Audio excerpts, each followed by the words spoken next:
අවසර ලබා ගන්න ප්‍රෞಢජා භූමියටපත් වෙන්න ඒ චීවරාදිය ලබාගෙන දැන් නැගිටලා දෙමෝපියන් ඉදිරියේ වන්දනා කරන්න කියලා ගාථාව කියමින් නැගිටින්න.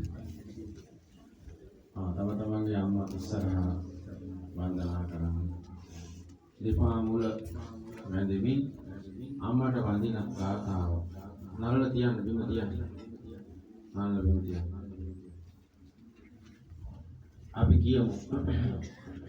ඒක අපි සියලු මව්වරු වන්දනාවක් හැටියට අපි හැමෝම කරමු.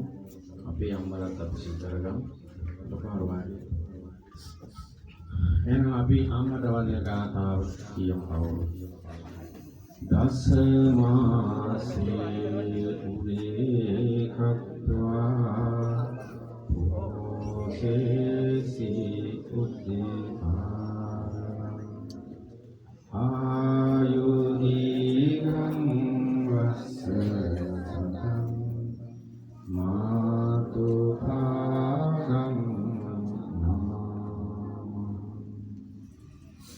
ඔය විදිහටම තාත්තා සිහි කරගන්න කවුද?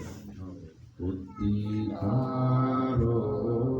අලිංගිත්වා චුම්බිත්වා පිය පුත්තකං රාජමද්දං සුපතිත්තං පිතුපාදං නමః. තුපාරක් වඳින්න නැගිටලා වඳින්න තුපාරක්. දැන් ආයෙ වඳින්න. මේ විදිහට තුපාරක් වඳින්න. දැන් ඒගොල්ලන්ගේ අතට දෙන ජීවිත ආනෙදිලා මොනවද?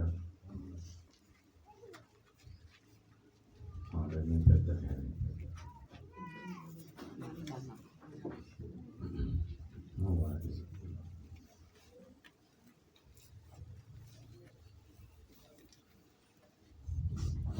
දැන් තියෙන්නේ ඔයගොල්ලෝ වාඩි වෙනවා.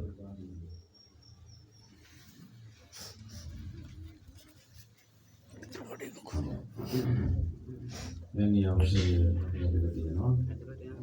දැන් අපි මේ අයව ඒ දිල්ලීම ලබා ගන්න සූදානම් වන්නේ. දැන් මේ 4 දෙනාම ඉදිරිපත් වෙලා ඉන්නේ. පැවිදි භාවයටපත් වෙන්න කියන අදහසයි. ඒ අනුව දැන් ඒ අය